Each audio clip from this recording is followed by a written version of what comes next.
முதல் மாத சம்பளம் முழுவதையும் என் உண்டியலில் போட சொல்லி நாளா கேட்டேன். 300 தேங்காய் என் வாசலில் உடைக்க சொல்லி உத்தரவாயிட்டேன். கட்டண தரிசனத்திலே என்னை காண வர சொல்லி கட்டளையாயிட்டேன்.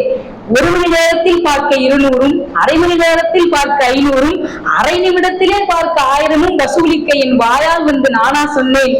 என் கோவிலிலே அன்னதானம் என்ற பெயரில் 5000, 10,000 வசூலித்து வட்டிக்காவிட்டேன்.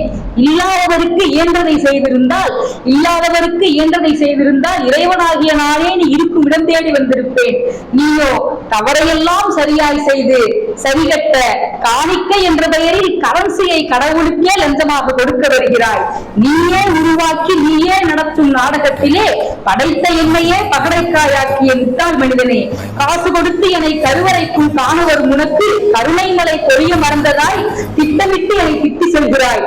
கேள்வித்தால் இல்லாமலேயே 1000 கேள்வி கேட்கிறாய். இறுதியாய் என்னை பார்த்து கடவுளே உனக்கு கருணையே இல்லையா என்று நீ கேட்ட கேள்வியிலே நான் கடவுள் என்பதையே உன்னிடம் மறந்து போனேன். என்னை விட சிறப்பாக மனிதன் நடத்தும் திருவிளையாடலை கண்டு அப்படின்னு கடவுள்